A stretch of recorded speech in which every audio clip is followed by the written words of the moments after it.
A very good morning friends. तो आज हम बात करने वाले हैं आईसीएमआर पार्ट ए में, जहां पर सब आपसे क्वेश्चंस पूछे जाते हैं स्टैटिक्स में।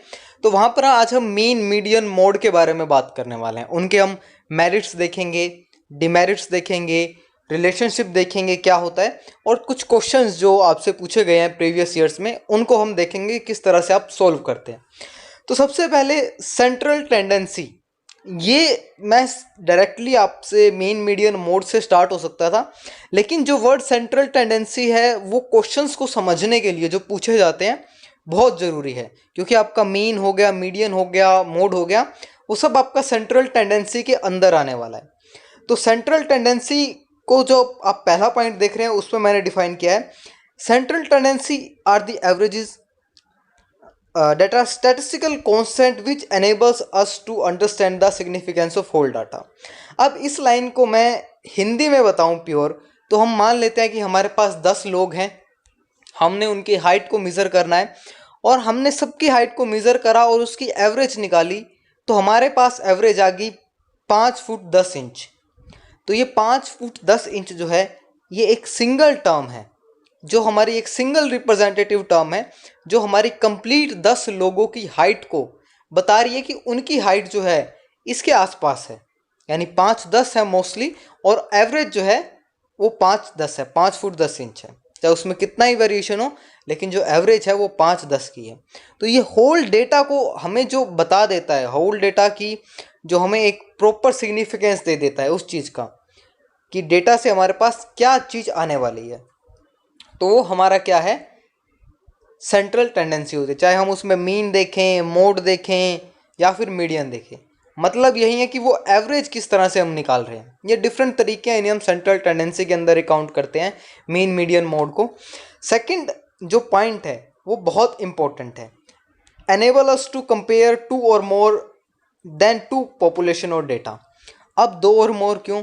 एक बार हमने 10 लोगों को लिया, उनकी हाइट 5 फुट 10 इंच थी, फिर हमने 10 और लोगों को ले लिया, उनकी जो एवरेज हाइट आई वो 5 फुट 8 इंच आई।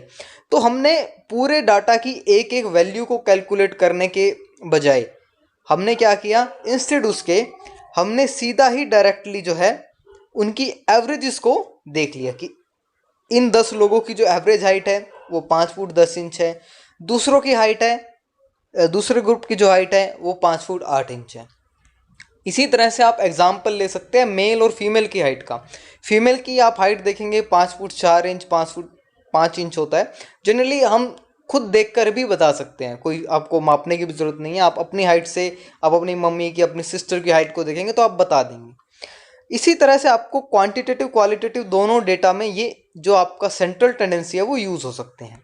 तो सिंगल रिप्रेजेंटेटिव वैल्यू आती है 5 फुट 10 इंच, ऐसे कोई आपसे नहीं आता कि एवरेज आपकी 2 आ गई हो, एक 5 फुट 10 इंच आ गई हो, एक 5 फुट 9 इंच आ गई हो एक ही डाटा की, तो ऐसा नहीं होता। तो सेकंड लास्ट पॉइंट जो है, different modes of central tendency, यहाँ से आपका असली कॉन्सेप्ट शुरू होता है। और आने वाली स्लाइड्स में आप देखेंगे जितना भी आपने अभी तक टाइम इन्वेस्ट किया है कि उसकी वैल्यू क्या है, जो आपने सेंट्रल टेंडेंसी को समझा है उसकी वैल्यू क्वेश्चंस में कैसे आती है, उसको आप आने वाली स्लाइड्स में देखेंगे। तो different modes of central tendency, arithmetic mean जिसे हम सिंपल मीन कह देते हैं, नेक्स्ट आपका जियोमेट्रिक मीन जो सेकंड है, हार्मोनिक मीन है, वेटेड मीन है, और फिफ्थ आपका मीडियन है, और सिक्स्थ आपका मोड है। तो ये डिफरेंट आपके जो हैं सेंट्रल टेंडेंसी के ये डिफरेंट मोड्स हैं जिनसे हम निकाल सकते हैं। अर्थमेटिक मीन जिसे हम सिंपल मीन कहते हैं, यानी ये मीन्स के टाइप भी ले सकते हैं आप, geometric mean, harmonic mean, weighted mean, median और मोड। इस वीडियो में हम डिस्कस करेंगे मीन मीडियन मोड का रिलेशनशिप जो आने वाली स्लाइड्स हैं, और मीडियन और मोड को। मैं इस वीडियो में मीन को डिस्कस नहीं कर रहा हूं, क्योंकि अगर मैं यहाँ पर मीन को डिस्कस करूँगा तो वीडियो बहुत ज़्यादा लंबी हो जाएगी, और जिन्होंने कभी पहले स्टैटिक्स को नहीं पढ़ा है वो लोग थोड़ा कन्फ्यूज़ हो जाएंगे। तो इसलिए सिंपल से स्टार्ट करेंगे और कॉम्प्लेक्स की तरफ जाएंगे।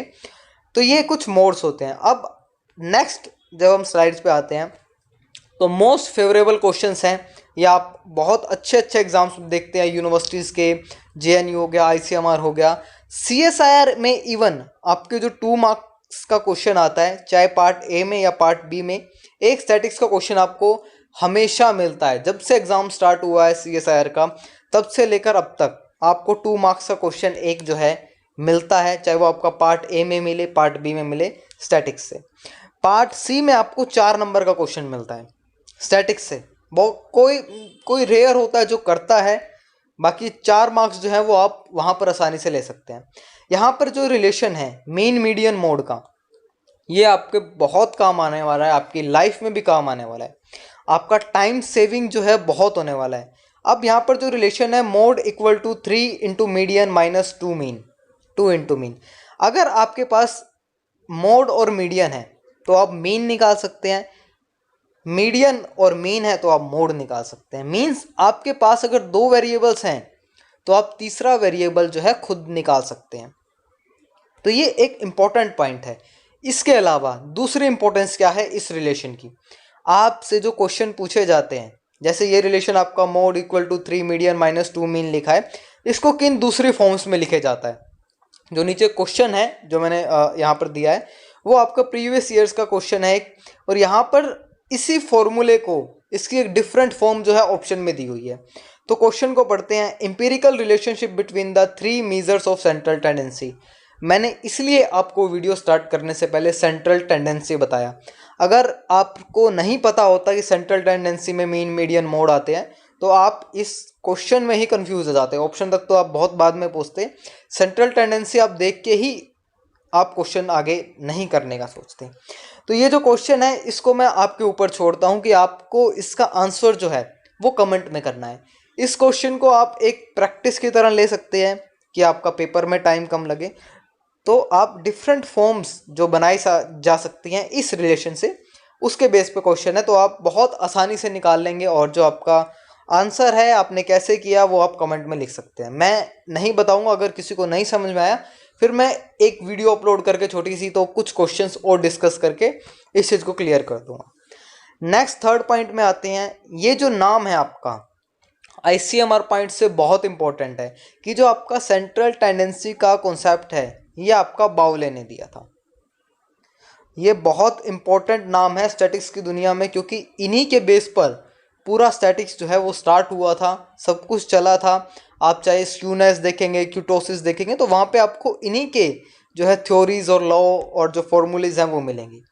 तो concept of central tendency was given by बाउले, ये आपसे पूछा जा सकता है। नेक्स्ट जब हम आते हैं, मैंने कहा था इस वीडियो में हम मीडियन और मोड को डिस्कस करेंगे, तो सबसे पहली बात करते हैं मोड की। सबसे आसान है इसे निकालना। अगर आपके पास मोड आ गया तो आपके पास एक वेरिएबल आ गया मीन मीडियन मोड में से, तो उसके बाद आपको एक और वेरिएबल निकालना है, फिर आपकी कंप्लीट सेंट्रल टेंडेंसी निकल जाएगी। उसके बाद आपसे कोई भी क्वेश्चन पूछे तो आप उसे बता देंगे। मोड क्या है, सबसे पहले मैं एक जो गलती हो जाती है मिसअंडरस्टैंडिंग की वजह से, या मैं कहूँ ओवर कॉन्फिडेंस की वजह से, कि हमने 9th 10th 11th 12th में स्टैटिक्स को पढ़ा है, मैंने भी पढ़ा है और मैं PG डिप्लोमा भी हूँ स्टैटिक्स में, तो थोड़ी गलती हो जाती है, तो ओवर कॉन्फिडेंस में नहीं आना है एग्ज़ाम टाइम पे। तो मोड को क्या कुछ लोग समझते हैं कि सबसे जो ज़्यादा बड़ा वेरिएबल है वही मोड है।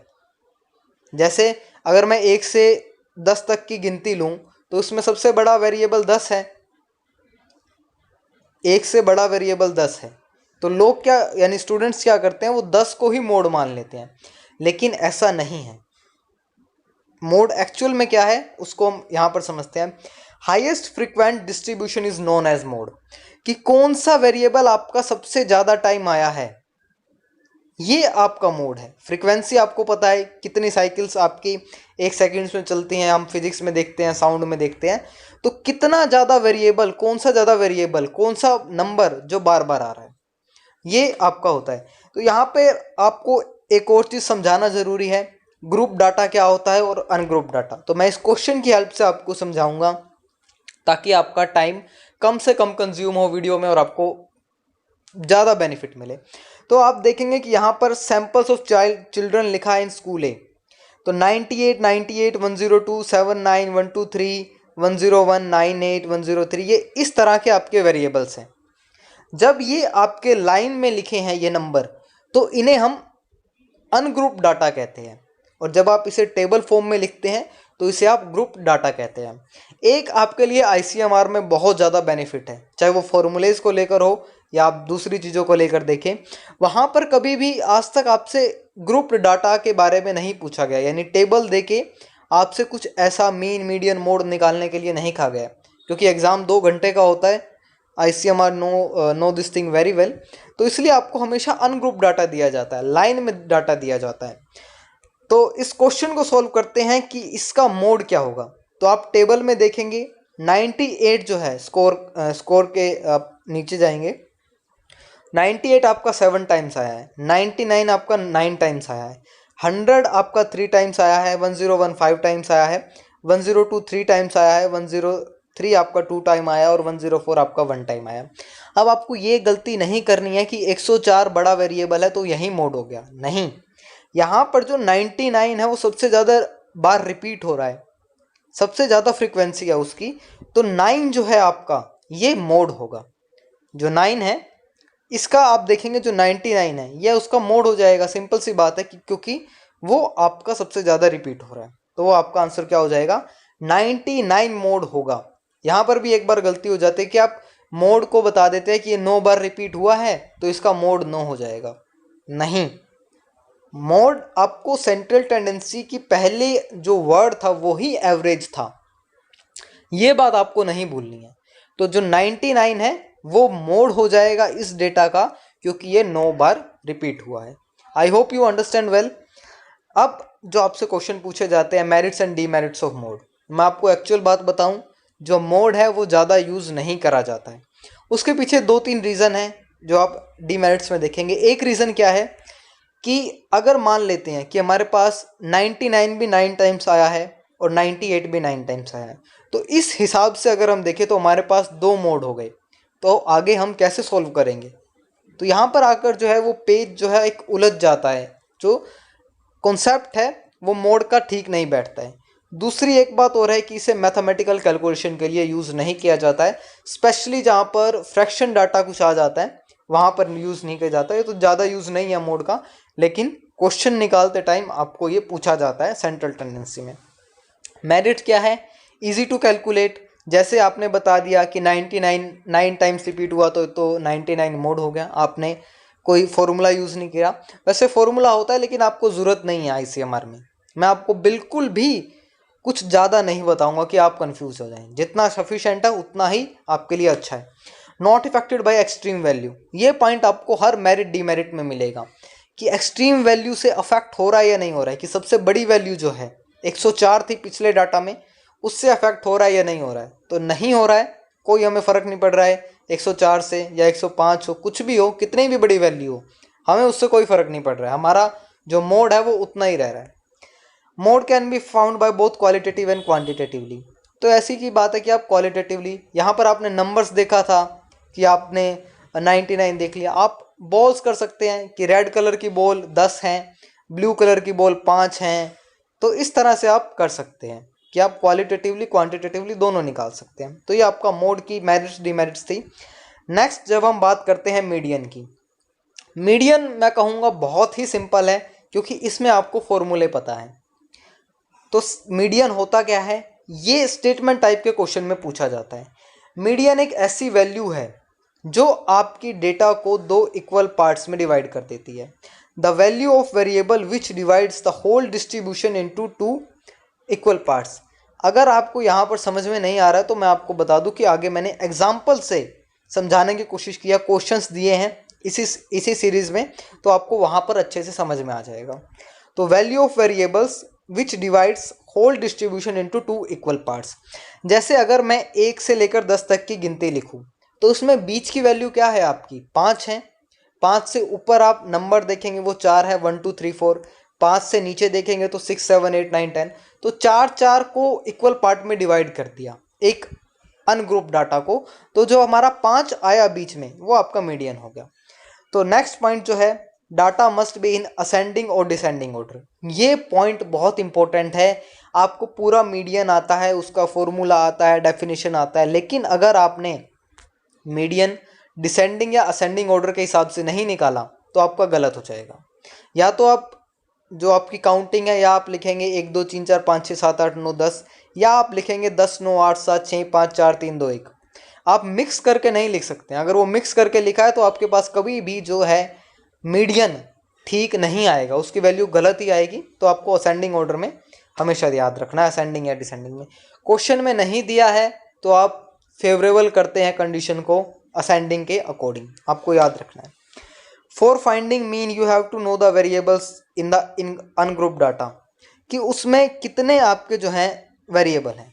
अब 1 से 10 तक में आपने देख लिया कि 10 हैं, इवन नंबर है टोटल।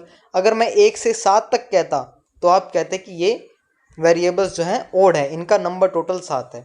आगे आपको बहुत अच्छे से समझ में आएगा। नेक्स्ट, ये दो आपके जो फॉर्मूले हैं वो यूज़ होते हैं मीडियन के। अगर आपका जो n है यानी टोटल नंबर ऑफ वेरिएबल्स आपके जो है ओड हैं, तो आपका ये फॉर्मूला यूज़ होता है। फर्स्ट वाला, मीडियन इज इक्वल टू है n/1 डिवाइड बाई 2 एथ ऑब्जर्वेशन। ये पीछे जो ऑब्जर्वेशन है इसको आपको कभी भी नहीं भूलना है। ये आपका है, आपको एग्जाम्पल में समझ में आएगा कि क्यों मैं कह रहा हूँ कि n+1/2 के ऊपर जो लिखा है n/1 + 2 एथ ऑब्जर्वेशन जो है, ये ऑब्जर्वेशन वर्ड क्यों लिखा है। अगर आपका मीडियन इवन है तो फॉर्मूला थोड़ा सा चेंज है, n/2th प्लस n/2 + 1th। यहाँ पर जो n/2 है ये पूरे के नीचे आपका 2 नहीं है, जैसा पहले फॉर्मूले में आप देख रहे हैं। ये पूरे के नीचे आपका 2 नहीं है, ये आपका सिर्फ n के नीचे 2 है, वहाँ पर आपको +1 करना है और होल डिवाइडेड बाय 2। तो ये आपको करना है अनवत। तो इस फॉर्मूले को, इस स्लाइड्स को आप नोट कर सकते हैं, स्क्रीनशॉट ले सकते हैं, स्पेशली फॉर्मूलेस का और रिलेशनशिप का। तो यहाँ पर मीडियन का फर्स्ट केस, तो आपने यहाँ पर मैंने साइड में फॉर्मूला भी लिखा है इसलिए ताकि आपको कन्फ्यूज़न ना हो कि मीडियन ओड इवन केस का है तो n+1/2 वाला फॉर्मूला लगेगा। तो ये आपके पास फाइंड मीडियन करके मैंने लिखा है 64758। तो सबसे पहला स्टेप क्या है कि आपको इसको असेंडिंग ऑर्डर में लगाना है। अगर आप असेंडिंग ऑर्डर में लगाना भूल गए तो आपका क्वेश्चन 100% गलत हो जाएगा। क्वेश्चन में दिया होता है असेंडिंग डिसेंडिंग, उसमें कोई आपका इशू नहीं है बड़ा। तो असेंडिंग ऑर्डर में बनाएंगे तो सबसे पहले आपका 4, 5, फिर 6, फिर 7, फिर 8। यहाँ पर आपको कितने नंबर्स मिले हैं ये आपने देखना है। 4, 5, 6, 7, 8, तो आपके पास 5 नंबर है, ओड है। तो ओड के लिए हमारा फॉर्मूला था n+1/2 2th ऑब्जर्वेशन। तो n क्या था आपका 5 था, +1 डिवाइड बाई 2 करा तो आपके पास थर्ड टर्म आ गई, तीसरी टर्म आ गई। और आपके तीसरे नंबर पर क्या है वो 6 है। इसलिए मैंने कहा था कि ये जो थर्ड ऑब्जर्वेशन वहाँ पर उस फॉर्मूले में लिखा है ये इंपॉर्टेंट है। बहुत बार गलती हो जाती है कि आपने ऑब्जर्वेशन जो होती है तीसरा देखना होता है, लेकिन आप 3 ही आंसर लिखाते हैं मीडियन को। वो एक बहुत छोटी गलती है लेकिन हार्म ज़्यादा कर जाती है। तो असेंडिंग ऑर्डर में चेंज करा, नंबर काउंट करे, n आपका अगर ओड है तो आपने ये वाला फॉर्मूला लगाया n+1/2th ऑब्जर्वेशन का। तो n+1 यहाँ पर हो जाएगा 5 + 1 6/2 करेंगे तो आपकी थर्ड टर्म जो भी है 4, 5, 6 में आप देखेंगे थर्ड टर्म आ जाएगी। कुछ लोग क्या करते हैं ओड के केस में, वो आपका आधे इस तरफ के छोड़ दो, आधे उस तरफ के छोड़ दो, बीच में जो रह गया वो आपका मीडियन हो जाता है। वो एक तरीका है लेकिन वो आपका एक, मैं कहूँ ज़्यादा एक गलती हो जाने वाला तरीका है कि उसमें मिस्टेक्स ज़्यादा हो सकती हैं। अगर आपको ज़्यादा लंबा डाटा दे दिया गया तो आप पहले उसको असेंडिंग ऑर्डर में कैसे लगाएंगे ये आपको वो करना होता है, देखना होता है। तो ये सब आपको पॉइंट्स अगर आप फॉर्मूले के थ्रू करें तो वो ज़्यादा अच्छा रहेगा, आपकी जो है एक्यूरेसी है वो ज़्यादा अच्छी होगी इन कंपैरिजन कि आप दो, जैसे यहाँ पर 5 है तो आपने 7 और 8 को छोड़ दिया, 4 और 5 को छोड़ दिया, तो 6 आंसर डायरेक्ट आ गया। वो आपका छोटे डेटा के लिए तो ठीक है, लेकिन जब ICMR क्वेश्चन देता है तो कम से कम उसमें 10 या 12 जो है आपकी डिजिट्स होती ही होती हैं। तो इस बात का आपको ध्यान रखना है। सेकंड केस आपका फॉर्मूला मैंने लिखा है कि सेकंड केस में n/2th प्लस n/2 मैंने n+1 नहीं बोला है, n/2 + 1th observation divide by 2। तो इसको हमने देखना है। तो यहाँ पर हमने मीडियन निकाला, ये नंबर दिया है आपका 7, 8, 9, 3, 4, 10, ये आपको अनग्रुप डाटा दिया है। तो यहाँ पर आप इसको असेंडिंग ऑर्डर में अरेंज किया हमने, 3, 4, 7, 8, 9, 10। नंबर्स कितने हैं 6 हैं, 3, 4, 7, 8, 9, 10, ये आपके 6 नंबर्स हैं। 6 हैं तो इवन हो गया। तो n/2th करेंगे तो आपका n 6 है, तो 6/2 करेंगे तो आपकी थर्ड टर्म आ गई। और अब थर्ड टर्म में आप एक डायरेक्टली भी प्लस कर सकते हैं, या फिर आप फॉर्मूले के अकॉर्डिंग करना चाहते हैं दोबारा से 6/2th 2 + 1th टर्म, तो थर्ड टर्म और फोर्थ टर्म। तो यहाँ पर थर्ड टर्म देखेंगे आपकी 7 है, फोर्थ टर्म आपकी 8 है, डिवाइड बाय होल 2, तो ये आपका 7.5 आ जाएगा। आप फॉर्मूले से बहुत आसानी से निकाल सकते हैं। अगर आपने n/2 कर लिया, 6 को 2 से डिवाइड करा तो आपके पास 3 आ गया। 3 में आपकी अगली ऑब्जर्वेशन जिसमें +1 है, तो आपकी वो फोर्थ ऑब्जर्वेशन हो जाएगी, और उसमें आपका प्लस आपने जो है 1 किया था उसको आपने 2 से डिवाइड कर दिया। तो third term plus fourth term, या मैं इसको इस तरह कहूँ, जो आप n/2 निकालेंगे उससे नेक्स्ट वाली टर्म आपको लेनी है। जैसे यहाँ पर आपने थर्ड टर्म निकाली तो वो आपकी 7 आई थी, अब अगली टर्म इससे ले लीजिए डायरेक्टली, वो आपकी 8 हो जाएगी। दोनों को प्लस करो और डिवाइड कर दो तो वो आपका मीडियन आ जाएगा। तो इस डेटा का जो मीडियन है वो 7.5 है। आई होप कि आपको समझ में आया होगा, फॉर्मूले आपने नोट किए होंगे, आपको बहुत आसान होगा। अब मीडियन का जो है ये लास्ट स्लाइड है हमारी, जो नेक्स्ट वीडियो में हम डिस्कस करेंगे मीन को। तो इसमें मेरिट्स एंड डीमेरिट्स बताया है। इट इज़ रिगडली डिफाइंड, कि इसको बहुत रिगडली डिफाइन किया जाता है क्योंकि ये फ्रैक्शन में हमें मिल जाता है। Easy to understand, easy to calculate, बहुत आसान है अगर आप फॉर्मूले के अकॉर्डिंग कैलकुलेट करें तो। अब मैंने इसलिए ही यहाँ पर ये कहा था कि आप फॉर्मूले के अकॉर्डिंग कैलकुलेट करिए। ओड में तो आपने कर दिया कि 2 इस तरफ की टर्म छोड़ दी, 2 उस तरफ की टर्म छोड़ दी। इवन में आप कैलकुलेट करेंगे, असेंडिंग डिसेंडिंग ऑर्डर में लगाएंगे तो आपका टाइम ज़्यादा लग जाएगा। इस बात को आपको ध्यान रखना है। It is based upon all observation, ये आपका सारी ऑब्जर्वेशन के ऊपर बेस है। अब इससे फ़र्क नहीं पड़ता है कि एक्सट्रीम वैल्यू क्या है, क्योंकि हमारा तो फॉर्मूले के अकॉर्डिंग निकलना है, तो इसका जो है कोई एक्सट्रीम वैल्यू इससे फ़र्क नहीं पड़ता है इसको, कि कितनी वैल्यू बड़ी है कितनी छोटी है। उसका फ़र्क आपका सिर्फ मीन में पड़ता है, क्योंकि मीन में जो है आपकी हर एक टर्म डिवाइड होती है। जैसे आप करते हैं 1 2 3 4 5 को ऐड करके आप 5 से डिवाइड करते हैं नंबर से, तो उसमें हर एक टर्म जो है आपकी अफेक्ट होती है। इसमें ऐसा कुछ नहीं है। डीमेरिट्स में देखिए, it is not based on all observation. अब बीच में कुछ भी आ सकता है, कोइंसिडेंस कुछ भी हो सकता है। अब मैं यहाँ 1 के बाद 100 लिख दूँ, 150 लिख दूँ, 200 लिख दूँ, 300 लिख दूँ, यानी कुछ अजीब सा डाटा आपके पास आ जाए, तो वहाँ पर मीडियन इतना अच्छी तरह से एप्लीकेबल नहीं है, क्योंकि आपको फिर वहाँ पर जो है कुछ आपको जो एवरेज है, जो एक सेंट्रल टेंडेंसी है, वो ठीक नहीं मिलेगी, जिससे आप फर्दर जो है आगे अपना काम बढ़ा पाएँ। क्योंकि अगर आप ICMR दे रहे हैं तो आई होप कि आप किसी प्रोजेक्ट या PhD में एनरोल करेंगे, तो वहाँ पर आपको स्टैटिक्स की थोड़ी ज़रूरत होती है। आजकल एक्सेल पे हो जाता है, but you need to understand the basics. Second, it is not easy to algebraic treatment. इसका रीज़न ये है कि ये फ्रैक्शन में आता है, इसका सबसे मेन रीज़न यही है। Next, it is affected by the sampling fluctuation. अगर आप सैंपल ले रहे हैं, कुछ अभी लिया, कुछ आपने थोड़ी टाइम बाद लिया, तो वैल्यूज़ कम ज़्यादा हो सकती हैं। सैंपल के अरेंजमेंट पे भी डिपेंड है। असेंडिंग डिसेंडिंग का मैंने केस बताया, उस पर भी डिपेंड है ये, कि अगर आपने असेंडिंग डिसेंडिंग में ही गड़बड़ी कर दी, आपने अपनी आँखों को सही नहीं रखा, तो आपका क्वेश्चन गलत हो जाएगा। तो आई hope you like the video. For your support you can press the subscribe button.